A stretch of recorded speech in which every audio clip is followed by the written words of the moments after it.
Hello everybody, Meghan Angley of Gorilla Sports here for another Angley's Angle. And the Avs just beat one of the hottest teams in the league, though the Avs do sit atop the league in points. Anaheim came into tonight on a 7-game win streak, so it was a very impressive effort from the Avs to follow up a back-to-back sweep on the road in Canada here recently with a big 4-1 win over the Anaheim Ducks tonight to snap their win streak and continue one of their own. It was a pretty interesting game. They score less than 30 seconds into this game. Arturi Lehkonen gets the goal, and it adds a little bit of momentum. It's a good first period. In the second period, though, the youth of the Anaheim Ducks seemed to catch up with the Avs, and their speed made not only them a little bit hard to contain, but it was hard for the Avs to gain the zone the way that they'd like to, and so the way that they were creating offensively was a little bit contained to the perimeter, I would say. They weren't making as many drives to the net because the coverage from the Anaheim Ducks was so aggressive. These young guys were skating up, closing in on gaps, and it made it hard for them to drive inside ice. But the Avs still controlled this game at pretty much every stage, so I want to make that clear, right? Shots, battle, possession. The Avs were the stronger team, but Anaheim made a really valiant push. Some big saves from Lukas Dostal because the Avs also had an advantage in creating high-danger chances. What I really want to talk about here, though, like the Avs, they get a power play goal. Gabriel Landeskog gets his first of the season finally, and it's good. All of that is wonderful. I'm keying in on the fourth line again tonight. It seems like that's all I want to talk about, but here's what I'm going to bring up. In limited minutes, they're able to have a huge impact on this team.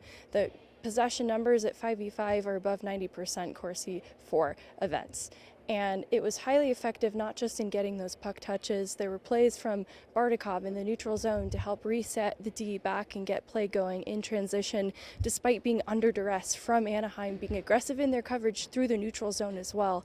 You had Gavin Brindley with some chances on net that he just couldn't finish, also using his speed to help complete some of these passing plays.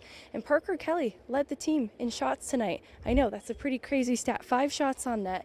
You look at the additional attempts blocked for the entirety of the team and you really see where Anaheim was aggressive in their coverage, but Parker Kelly led the team in shots tonight, and the whole of that line led from any other line in terms of getting pucks on net with even more attempts blocked. And so even though they might have had limited minutes, they certainly made the most of their opportunity. And I think it was the energy. Like, you've got Bartikov and Brindley, who are 2 young players. Brindley especially is a spark plug, plays with a lot of energy. And so I think when Anaheim was coming at the Avs with energy, that fourth line in particular had the very best response, and it's why it was so effective against this Anaheim team. Other great performances tonight, Scott Wedgwood in net. I think it's been awesome that they've turned to him when Tampa came into town. At that point, they had won 5 straight. Scott Wedgwood helped to snap that streak. Scott Wedgwood gets to snap this streak from the Anaheim Ducks tonight. He's been really trusted in net for the Avs so far. It's been great to see them have reliable goaltending. All right, they've got Buffalo coming up in a couple days, so we'll be back for more game coverage, and I'm sure I'll continue talking about this fourth line. One more thing, Parker Kelly gets the empty net goal, and on the early penalty kill, Brent Burns is without a stick. Parker Kelly immediately gets his to him. Even though Burns is a righty, Parker a lefty, it's still better to get Brent Burns, who is so good with his stick. He needs one, right? Parker Kelly ends up blocking a shot, just positionally, his body being in the right place, the sacrifice that he makes on the kill, and also just how smart he is to make those reads to take away shooting passing lanes with just his body. He's so good on the kill, he doesn't need a stick. All right, that's actually it for Angley's Angle tonight. I'm Meghan Angley, and we'll see you later this week for the Buffalo game. Bye!